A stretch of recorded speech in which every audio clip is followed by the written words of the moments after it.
It's kind of like sour candy, but like for the soul.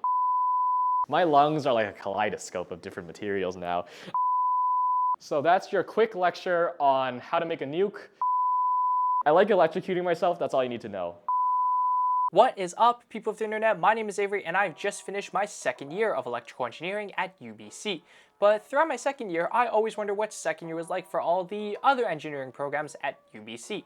So I reached out to a bunch of people, and in this video we'll be covering almost everything you need to know before heading into second year engineering physics. Timestamps will be in the description below if you want to reference certain parts of this video again in the future. And without further ado, let's dive into second year engineering physics at UBC. Hello, my name is Sam. I am Avery Cheng's #1 fan, and I am currently, where's my phone? I am currently 3 days away from finishing my second year of engineering physics. I mean, like, Avery's getting a video out of this, but for me, this is a fan meetup, so you know, I'm just here chilling. I'm not gonna lie, I chose ENPH for like a really simple reason. It's just two things really, is physics and robotics. I saw physics, I saw robotics, I was like, where do I sign up? Yeah, no, this program is like, it just has like the perfect blend of theoretical and applied science that I was looking for. Like you learn a bit of the theory, you learn a bit of the applications, you learn a bit of everything. And I really wanted to explore like really interdisciplinary engineering while also learning like the fundamental theories behind like how everything works. So you learn the physics, you learn the math, but like all the theory, but you also learn like the engineering, so you really get a bit of everything. Okay, so in engineering physics, me personally, I took 17 to 19 courses spread over 4 semesters. That's depending on if you count the physics PCB and the physics student machine shop courses as actual courses. In total, that comes out to 54 credits, 21 in first semester, 15 in the second semester, 15 and a half in the third semester, which is the first summer semester, and 2.5 credits in the fourth semester, which is the second summer semester. And the reason there's those halves is because ENPH 253 is a robotics course, and it is 5 credits and runs across the third and fourth semesters. So the typical ENPH course load is 42 credits spread across 4 semesters, 2 winter semesters, 2 summer semesters. Right out the gate, all of this course info is listed public for anyone to see on the engineering physics website, and it is updated every year. Anything that's subject to change in this video, always just refer to the website. That will have the greatest, most up-to-date information for courses. With that said, right now it is 18 credits in first semester, 3 in second, 15 and a half in third, which is first summer, and 2.5 in fourth. Also add 3 credits in an arts elective or another elective somewhere in there. I did not get a co-op job in second semester, and I also took extra courses on top of the regular course load, which is why I took so many more credits compared to the regular ENPH course load. So basically just note that ordinarily you only take MECH 260 during the second winter term, the second semester, but I took a lot more.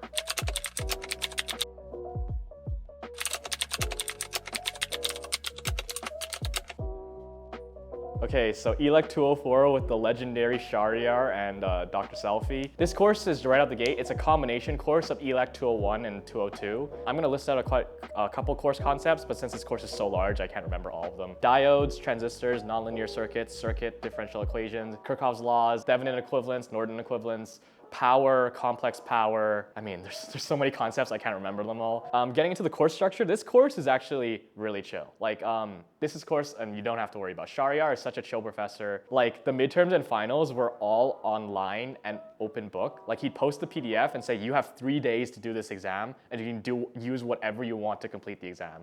So it was like, genuinely just like a super chill course. The only thing you're not allowed to do is talk to other people. My favorite moment of this course, it just lives down in my memory, was when Dr. Selfie, the other professor, was giving a lecture in the second half of the course, and Shahryar showed up just to see what's up, you know, vibe check the course, see what Selfie's doing. He ended up falling asleep in the back and snoring loudly the entire lecture. It was 2 hours long of Shahryar snoring, and I sat right next to Shahryar. So like, I was trying to take notes about transistors, and this guy is he's completely clocked out right next to me. It was so funny. Honestly, even though this course can be like easily overlooked by a lot of people, because they're like, oh no, it's just online exams. It's like, as someone who actually did put effort into this course and actually took the time to learn the concepts, I think it actually is a very valuable course. Like, you can actually get a lot out of it if you you actually knuckle down and do the work.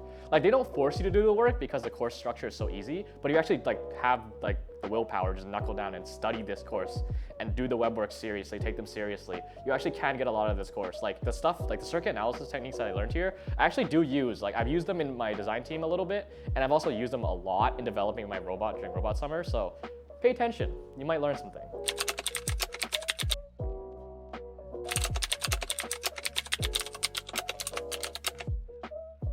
Okay, so Math 217, this is probably one of the standout courses of second year ENPH. It's a combination course of Math 253 and Math 317, multivariable and vector calculus in one. If you want, you can replace this Math 217 course with Math 253 and Math 317 separately if you want. Lots of course concepts here. I'm not gonna get through all of them, but I think Avery's gonna leave the script in the description. You can look through it yourself. This course basically just follows the CLP 3 and 4 textbooks. You might be familiar with the CLPs from Math 100 101. So partial and directional derivatives, Lagrange multipliers, graphing in 3 dimensions, double integrals, triple integrals, Fubini's theorem, that's multivariable calculus. Vector calculus, you have curl, gradient, divergence, those are the 3 ones. Then you learn all the theorems, the integral theorems associated with them. So you have the divergence theorem, you have the Stokes theorem. This course also gives an introduction, very light introduction to higher level math. So we actually do an introduction to differential forms. Also like a tiny introduction to topology. The thing about this course is that it's kind of like a movie where there's like a plot twist at the end. Where Jim Bryan reveals that all of the math you've been doing so far, all of the vector calculus integral theorems we've been learning are actually one theorem under the generalized Stokes theorem, which applies to multi-dimensions of math. So he shows that like how all of the math you've been doing has actually been these like individual dimensions of this giant generalized Stokes theorem, which is like a really cool like movie plot twist that everyone kind of went like, whoa, you know, it's crazy. I mean, if you're into math, you'll enjoy it. I'm assuming if you don't like math, you'll be like, damn, this is nerd stuff. Like Jim Bryan is genuinely such a good professor. Like, first of all, his handwriting is beautiful. I don't know how he did it. He hand drew a map of the entire like world, like a world map in like 2 minutes, perfectly from memory. He draws circles perfectly. Anything he draws, it's like magic. But aside from like, he uses like a lot of images in his like proofs, which is really intuitive because you can like see it yourself. I think that's like a big reason why he's such a good professor, because you actually see the concepts play out in real time. Also, he has the most fire t-shirts. Like one day he just wore like a t-shirt, like just like a giant UFO on it. If you know like the t-shirts like Jesse Pinkman wears in like Breaking Bad, like those level of like crazy t-shirts, like that's Jim Bryan. He's such a goat. Because it's 2 courses crammed into one, obviously there's a lot of content to get through. So just like you're just constantly going at it. So the web works, they have some kick to them. So this course is really fun, but prepare to get knuckled down and study hard. So just get ready is all I have to say about this course. The web works will kick you. The exams will kick you, so be ready.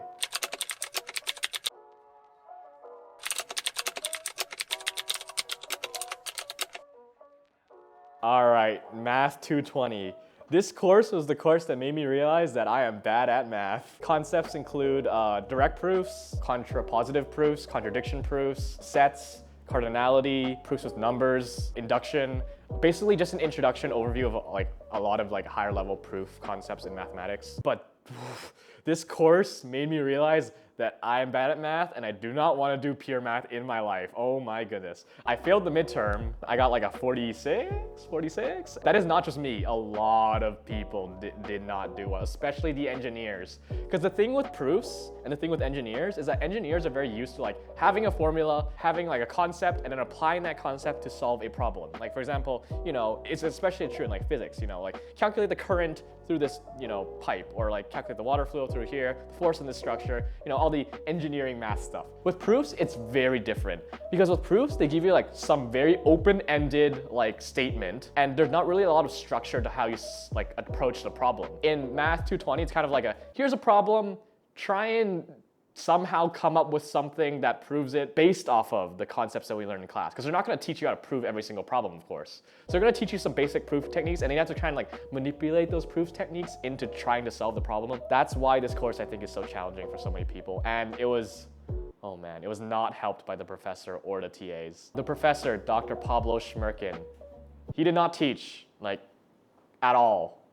Like at all. Like there would be videos published of the course content, and he'd just expect us to learn everything, literally, not even exaggerating, everything on our own. Like he spent the first 5 minutes of lecture like speed running the videos, like 5 minutes of actual lecture content. Be like, he'd speed run the videos, and then the entire rest of the lecture, he just put on 3 problems on the board and say nothing. And that's it. He just watch us. And obviously if we had a question, we could ask him, right? But he actually didn't teach us anything, like at all.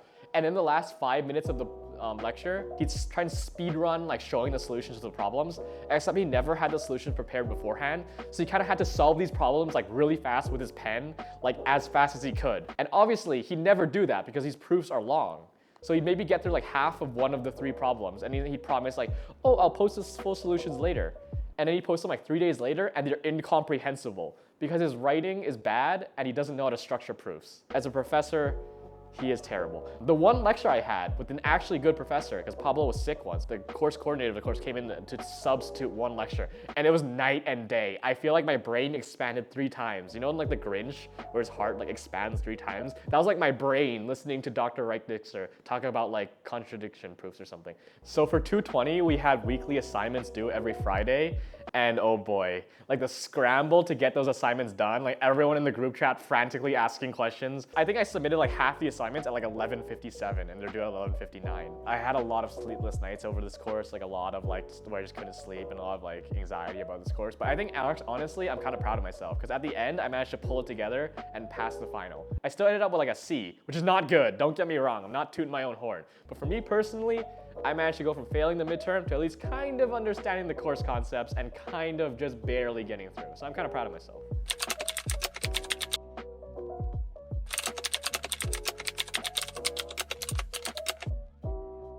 All right, so Math 255, if you guys have heard anything about how this course has been taught this year, you guys probably know already what I'm about to say. Course content includes separable differential equations, exact differential equations, non-homogeneous differential equations, a lot of differential equations, slope fields, numerical solutions, differential equations, a Laplace transform, which is really useful. Just basically anything you need to know about ordinary differential equations, which is differential equations in like X and Y without more dimensions, which is covered in Math 257. There's a reason this class had a 95% class average in my section. The mastery grading system. I'm sure you guys have heard a lot about it by now if you've been watching the other Avery Cheng videos. So how this works is that it's broken up into a whole number of learning outcomes. And how the course would work was that every week we'd have a quiz on 2 of the learning outcomes. And if you manage to do that quiz properly, like do those questions properly, you got 100% on that learning outcome and you never had to do any questions related to that ever again. So we had no midterm, we had no final. Those were reserved as literally just opportunities for us to redo quizzes that we messed up in the past. So basically all you had to do was learn how to do 2 types of problems, and every week just execute those 2 types of problems, and then you got 100% on those concepts and never had to see them again. And even if you did make a mistake, we had like the midterm to redo it, the final to redo it, and like 2 separate other opportunities to redo quizzes. I think on one hand it is pros and cons. Like on one hand, since the quizzes are weekly, it gives an incentive to keep studying and always keep paying attention. But obviously the downside to that is that you never touch the concept again. Like you do 1 question of a separable differential equation, you get it correct in the first week of the course, and then you never see that concept ever again for the rest of the course. So a lot of people probably forgot a lot of stuff from this course, which is kind of fair, which kind of sucks because you do need this course content for a lot of physics courses and for Math 257. Quick note on the professor, Dr. Peter Harrington, he's really good. Like, even though the mastery system, which I think was his idea, kind of sabotaged the course a little bit, which I think they're getting rid of for the next year, so don't look forward to the mastery system. He's genuinely just really engaging. He asked for a lot of feedback as he was teaching. Like, we literally had times where he gave us all a piece of paper and told us anonymously to write down tips for him improving his teaching, because he's like a new professor. So he's genuinely really engaging, really tries his best to be as good of a professor as possible. But yeah, that's Math 255, don't worry about it. It's a chill course. Unless they remove the mastery system, which I think they have, because I know in previous years, the year before the mastery system, I think the class average was 53. So watch out if it's not the mastery system.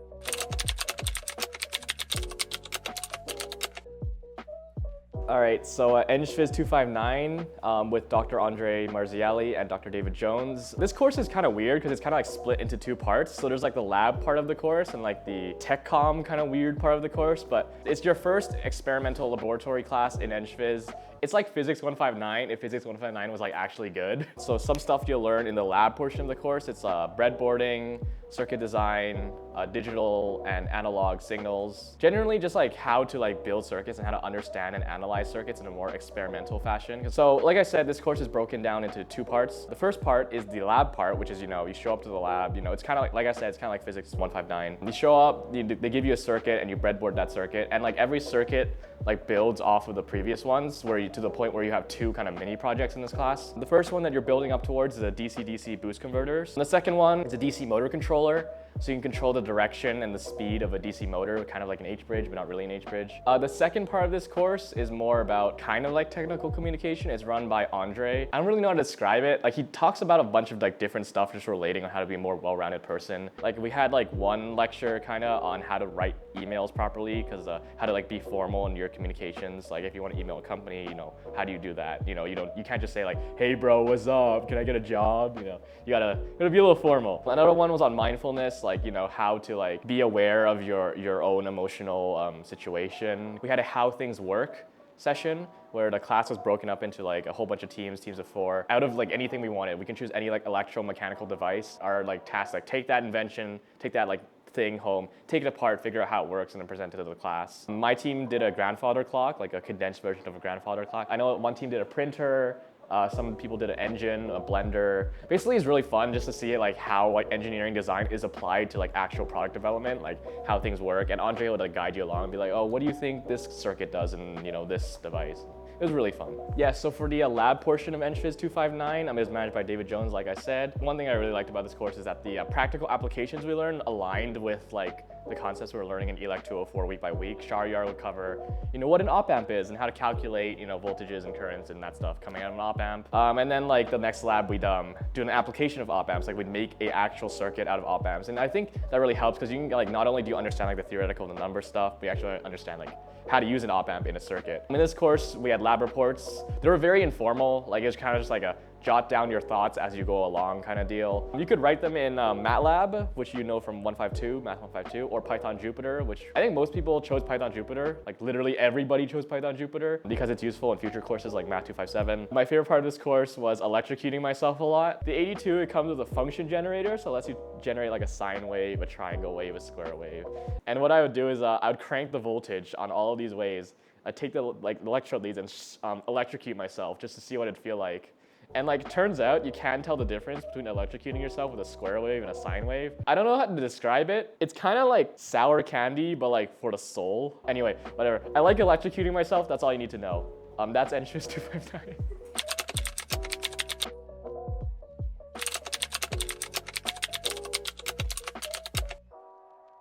All right, so CPEN 221, oh boy. ENPH students, and I think BMEC students as well, take CPEN 221B, which is the 4-credit version, rather than the CPEN 221A, which is the 5-credit version that CPEN kids take. The lectures are the same, the assignments are the same. I think the only major difference is that the CPEN B kids take one less programming proficiency test and one less mini project. This course was insane. One of maybe the hardest courses, definitely the most disorganized course that I took in second year. I think Jocelyn did a great segment on this course in her like breaking down CPEN video, so I recommend you guys go watch that. But yeah, this course was so disorganized. I think like a lot of people had trouble accessing the necessary files during the quizzes. One of the programming tests was just straight up wrong, like broken, and we had to redo it. The grading scheme for CPEN 221 was also updated 3 times throughout the semester. Okay, so course content.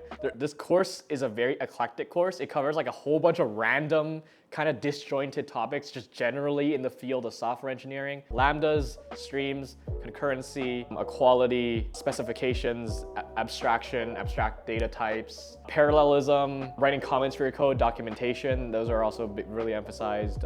Project management. Basically a lot of really different software concepts. Like Jocelyn mentioned, it's really weird. One day you'll be like learning about like recursion, and in the very next lecture you'll be learning about comments and code.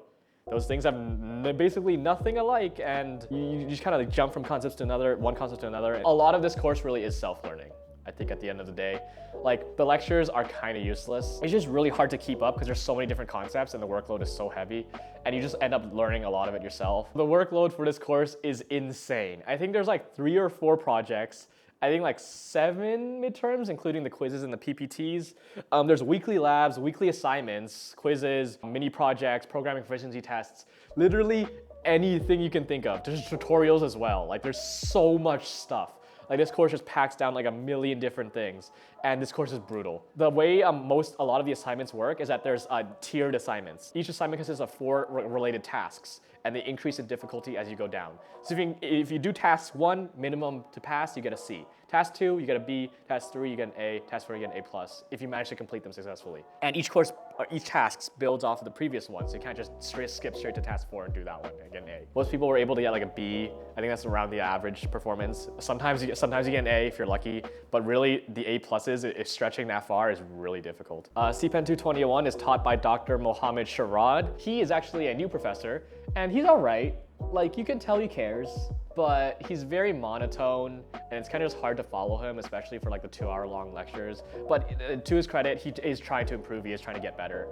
Usually the course is taught by Satish, but lately Satish has been trying to wean himself off this course, teach his course less. Dr. Mohammed Sharad, he tries his best. He does examples in class, but like, because the examples are like pre-coded, like he'll have an example, but it's like an algorithm that he's already made. So instead of like following his thought process as he develops this algorithm, you kind of just like see it all at once on screen. You have to like decipher it yourself. And he kind of just like shows like, okay, here's the algorithm.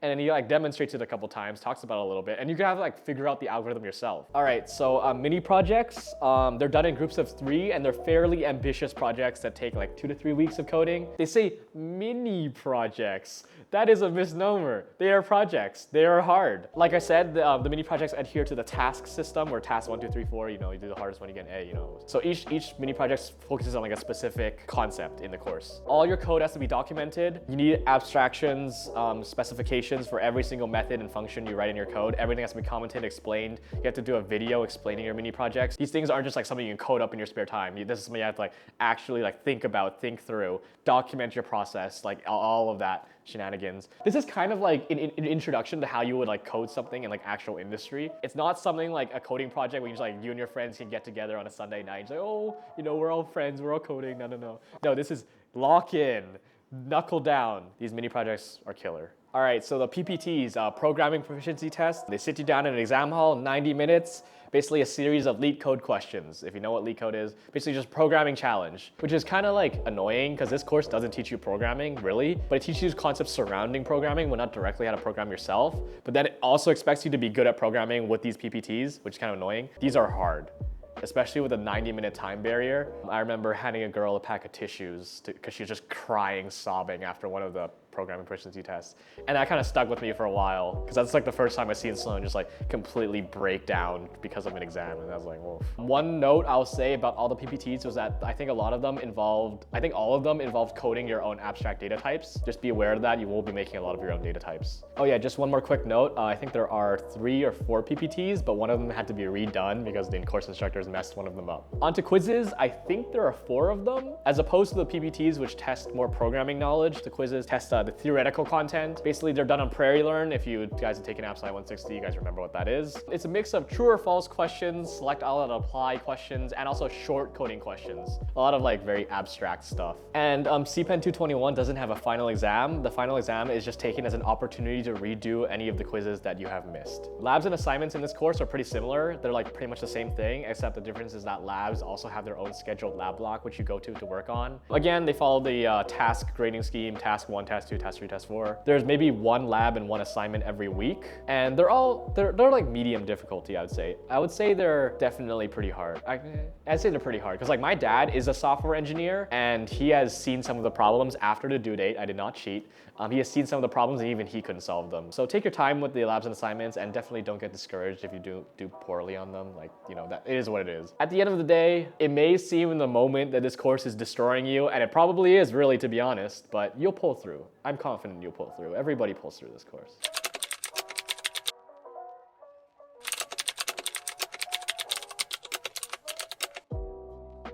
All right, so MECH 260 with Graham Hendra. This is taken online during the second semester, and when phys kids are in co-op. It's an online course and usually the only course that phys kids take in the second semester while in co-op, and it's done in the evening.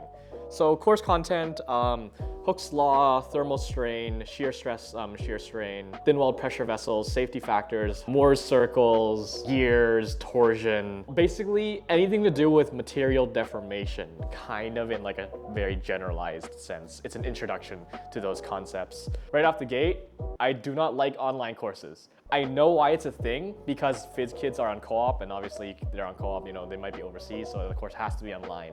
But really just the online format did not click with me. It's hard to pay attention over a Zoom call. If you guys have ever taken an online course, maybe during the pandemic, you know, sometimes you just end up playing Minecraft on your second monitor, which I'm not saying happened. I'm just saying that is a possibility that some people may have done. Maybe. Even putting aside the online format of this course, this course really just did not click with me. Like, I definitely admit there was like a bit of a skill issue on my end. It wasn't for lack of trying. I did every single recommended practice problem, every single practice exam. I attended every single lecture, every single tutorial, did all the homework practice problems, did all the web works legitimately. I didn't copy anything. I did all the effort, and it never clicked with me. I think I got like a C. It was not good. Ramhendra himself, I have very mixed views on him as well. I think he actually genuinely cares, or like he genuinely tries to be engaging. Like, you can tell he's put a lot of effort into this course and how to optimize his teaching style, especially for online. He had like review sessions you could go to, he had office hours.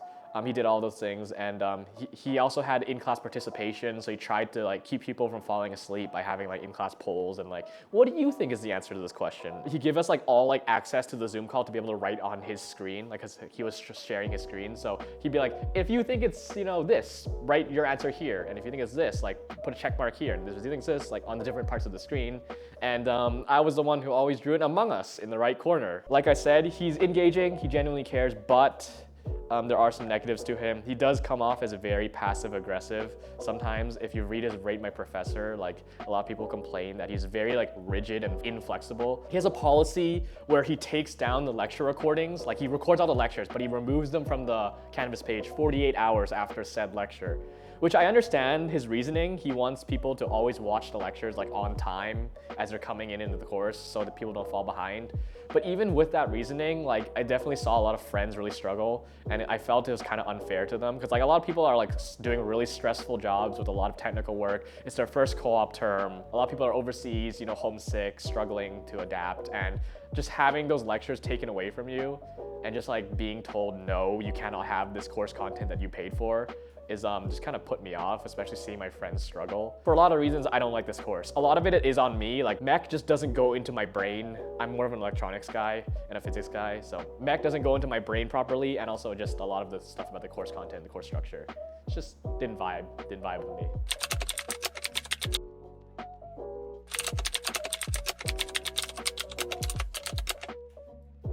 All right, well, Physics 250, the return of Thomas Madison, if you had him in first year. This is an Introduction to Modern Physics course, so it's going to cover a brief overview of quantum mechanics, lasers and semiconductors, atomic and nuclear physics. So this course, I honestly have kind of mixed feelings about, because on one hand, it's like an introduction to all like the cool physics you see, like when you see like a sci-fi movie, right? Quantum physics, oh, relativity, Einstein, equal mc squared, like all that great stuff.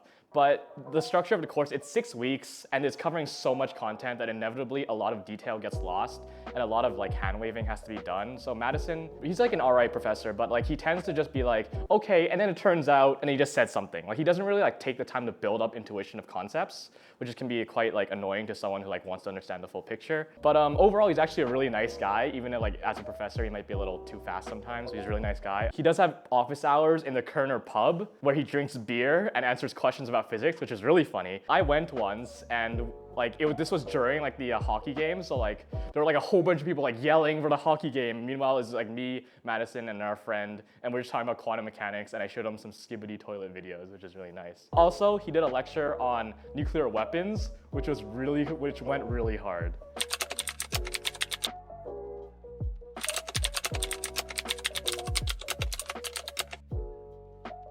So IGEN 201 with Matt Wong. This is a tech communications course. It's kind of condensed for the summer term, but it's similar to, you know, other tech comm courses that all of you guys have probably taken if you're in second year. emails, team dynamics, negotiations, all of that stuff. I discovered actually in this course, I'm really good at negotiating with people. Again, same with Physics 250, I kind of have mixed feelings on this course, especially the professor, Matt Wong.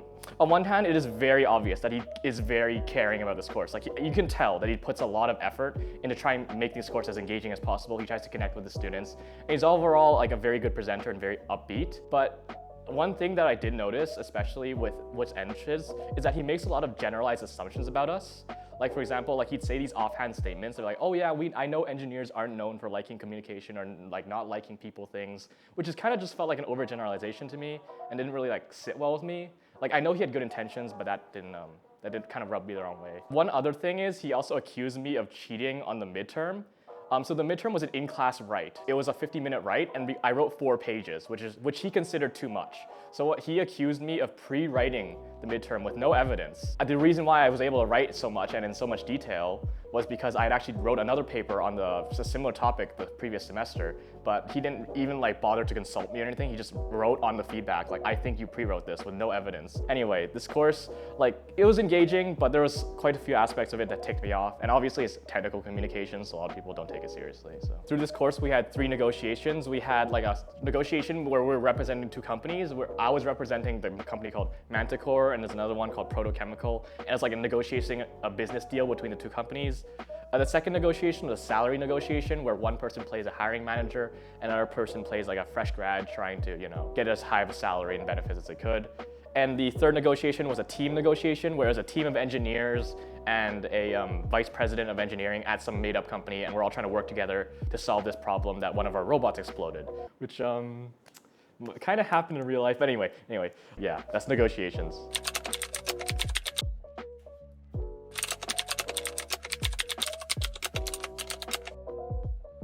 All right, ENPH 257, I have the textbook here, Introduction to Thermal Physics by Schroeder. This is similar to Physics 203, which is the version that the physics kids take, except this is, I think, a 2-credit version for the summer. Honestly, it's an alright course. I found it pretty interesting. Topics include probabilistic, thermodynamics, system multiplicities, entropy, heat transfer, Einstein solids, oscillators. Basically, it's a more in-depth version of Physics 157. However, because it is a 2-credit course, we do kind of skim a lot, which I do find really unfortunate. Thermodynamics is like a really essential field of physics, and it's just a shame that it's only 2 credits. We can't really cover that much. It is very different from other engineering thermodynamics courses, just like from what I've seen for like the stuff like Chibi takes. This is a lot more focused on like the physics and the intuition and the microscopic behavior of atoms in like systems, rather than the overall just like reading charts and stuff that a lot of engineering thermodynamics focuses on. Other than that, Dr. Folk, he's a pretty okay professor. He's pretty engaging, but I do find that this course relies a lot on this textbook, maybe too much. I think to the point where a lot of the learning comes from you having to read the textbook yourself, because the lectures themselves and like how Dr. Folk presents, they're very barren. Like, his slides don't have a lot. Like, I remember one of the slides was literally just like a whole bunch of images. And like, he always ends his lectures like half an hour early, even though the lectures are only like an hour and a half. So like, you don't get a lot out of the lectures. So I would just recommend focusing on the textbook for this course, but it's all right. Like, it's very reasonable difficulty. The exams are pretty good. The homework, it can be challenging at times, but it's not something you can't handle it's not harder than stuff you've seen before by this point. Like, Math 257 is way harder.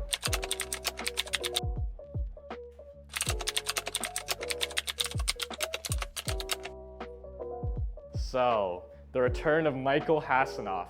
First Madison and then Hasanoff. They're all coming back for the summer term reunion.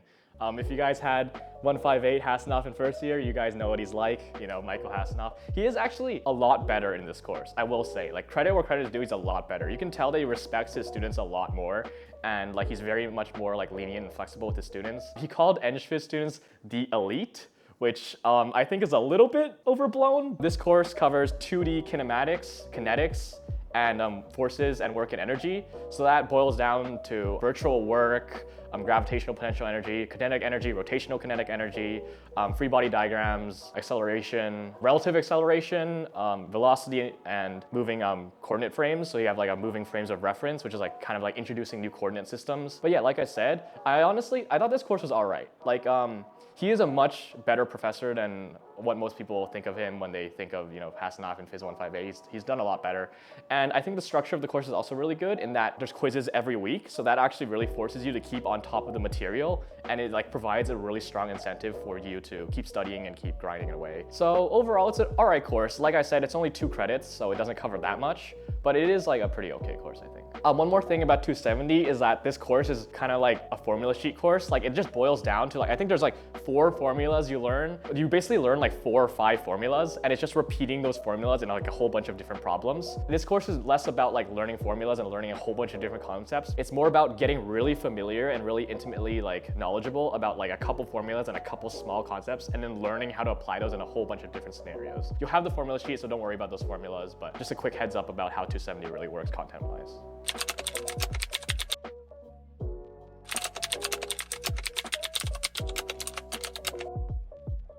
Yeah, so Civil 250, I mean, if you know what Civil 250 is, you know what it is. If you know, you know. It's an online course, it's asynchronous. Everybody, spends 2 hours on it per week, and I did that too, I'm not gonna lie. I mean, I think I actually put more effort than the average person. I actually tried for some of those discussion posts, tried for some of them.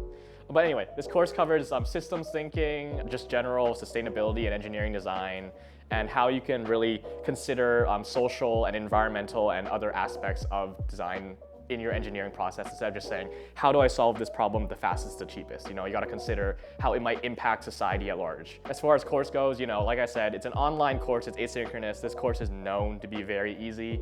It's easy to the point where civil kids themselves are forbidden from taking it because it's that easy. So this is just an quick, easy way to fulfill your sustainability credit for your engineering degree. There's discussion posts that don't require that much effort. The only thing annoying about the discussion posts is that they have a mark segment for how early in the week you post. So you cannot be that one guy who posts at 11:59 before the due date of discussion, which I actually definitely did for all the discussions. So I definitely got tanked a lot of marks there, but anyway. The midterm is only worth 5%, which is kind of weird. And the final exam was worth basically half the course. The midterm questions and the final questions, a lot of them were copied straight from the reading quizzes. So if you just study the questions and answers to those,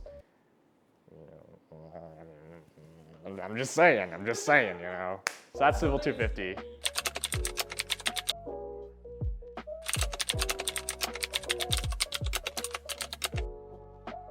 So Math 257, partial differential equations, is the sequel to Math 255, ordinary differential equations. And just to out the gate cover the difference between the two courses, Math 255 is covering X and Y, two-dimensional ordinary differential equations, and Math 257 you cover more dimensions, you can cover X and Y, and then you have a time dependence thrown in there. So partial differential equations will be using partial derivatives, whereas the Math 255 uses full derivatives, which I don't know if that's the technical term. But the thing about this course is kind of weird. Somehow it manages to cover the same concept 8 different times in this course. So really, this course, if you really boil it all down and just get rid of all the other random stuff, it really boils down to just 2 actual concepts. Series solutions to ordinary differential equations and eigenvalue problems and boundary value problems in partial differential equations. So it's teaching you how to use sequences in series from Math 101 to solve or approximate solutions to ordinary differential equations that you might not be able to solve analytically with your Math 255 techniques. And also eigenvalue solution methods to partial differential equations, which is the heat equation, the wave equation, and Laplace's equations. So those 3 equations you'll learn very well how to solve them. Basically, those 3 PDEs I mentioned, wave, heat, and Laplace, you basically learn how to solve them in increasing levels of difficulty. The first time you learn how to solve them, it's just the basic equation, no weird stuff attached to it. And then you learn how to solve it with non-homogeneous boundary conditions or time conditions. And then after that, you learn how to solve that with source and sink terms, which is when they here's the equation, and we're gonna add a separate term onto here that you have to deal with. And then it kind of just builds up on the same thing. And the way to study for this course is literally just to grind the practice problems until they sink into your skull, until you see PDEs at night when you dream. So it's a very repetitive course. There are also Python assignments, which you do with Jupyter, Jupyter notebooks. The Python assignments are not very challenging at all, especially if you've ever done any coding like at all, you'll be fine. Dr. Mona Rahmani, pretty good professor. I wouldn't say she's like the best, but I wouldn't say that's really her fault. So let me explain that. I don't know how they managed to do this, but the course covers only like 2 real concepts, like I said. But then the course also manages to feel so fast. Like this is probably the fastest course I've ever taken. She does not stop for a breath as she lectures. She's just always going, always going, always going, always going. Like she barely looks up from her paper that she's writing on to look up. She's just like always writing furiously fast. So it's kind of hard to keep up, and it's kind of hard to let concepts sink in, which is why you need to do all the practice on your own. Like I do remember one time, which is really funny, I had my hand raised for like literally 10 minutes trying to get her attention to ask her a question, and the entire time she's just furiously scribbling away some proof on, I don't know, wave equations. And I was like, please, I was lost 10 minutes ago, please help me. But you know, it's all right.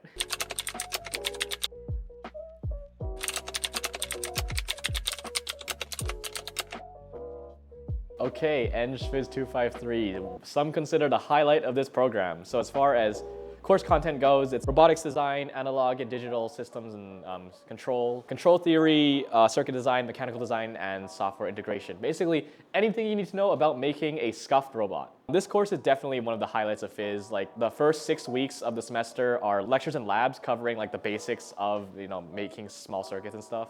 So the lectures can cover mechanical design, circuit design, like interpreting circuits, circuit analysis, control theory, software integration. Basically, all the lectures will give you the knowledge you need to make the robot. And then the next 6 weeks are just making the robot. That's all you're doing for the next 6 weeks. The second semester of summer term is just all robots. So the lab is open 11 hours a day, and most people only work maybe like 9 to 10 hours because you don't really need a lunch break. But you come and go as you please, work as many hours as you want, work at your own pace. But the lab is open and it's always staffed with TAs and instructors to help you out. The lab is also super well stocked, like any electronic component you can think of, a whole bunch of machines, drills, lathes, hand tools, a lot of stuff. Not only is this place like an excellent place to build up electrical mechanical design skills, since the robots are built in teams of 4, it's also like a really good like crash course on like team management, timeline management, and like regulating your emotions in a high stress environment when there's something on the line. So it really teaches you a lot about yourself and people as well as like engineering design. Like the lab environment is something I actually really cherish. Like it's kind of hard to describe if you haven't gone through it. It's just like a really like cool place. Like it's just fun to just like hang out and mess about and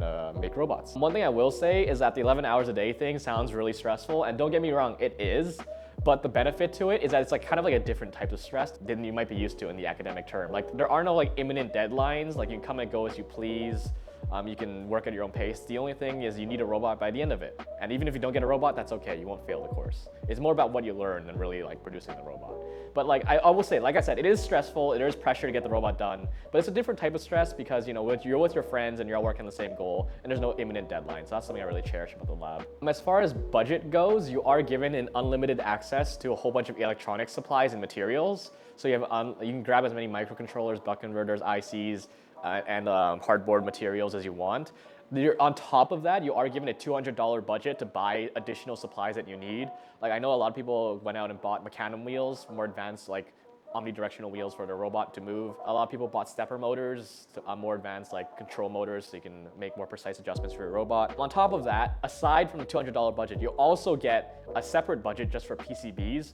So for a one-time order, you can order as many PCBs as you want of any like different types of boards within reason. So the ENPH 253 team will put in the PCB order for you. So if you need PCBs, they can also handle that for you, which is really great because you really get the flexibility and the freedom to experiment how you want, what you want, without really the constraints of budget or like those concerns. Some of the more memorable moments of this course, just some fun things that happened. The first thing that happened was I inhaled so many fumes. I would probably die of lung cancer at 50 years old, but that's okay. I inhaled leaded solder fumes, flux fumes, machinist oil fumes, lubricant fumes, burnt plastic fumes, laser cutter fumes, wood fumes, all the different fumes. My lungs are like a kaleidoscope of different materials now. Once I got so high on fumes, I ended up calling everybody in the lab John because I thought it was the funniest joke ever. Another funny thing that happened was that we got visited by a bunch of like small kids, like 7-year-olds from the summer camp. So like imagine holding like a 500-degree soldering iron while there's like a whole bunch of children running around the lab. It was really fun. Like they just like look at us while we were like building a robot. It's like, oh, what's that? Something really cute happened.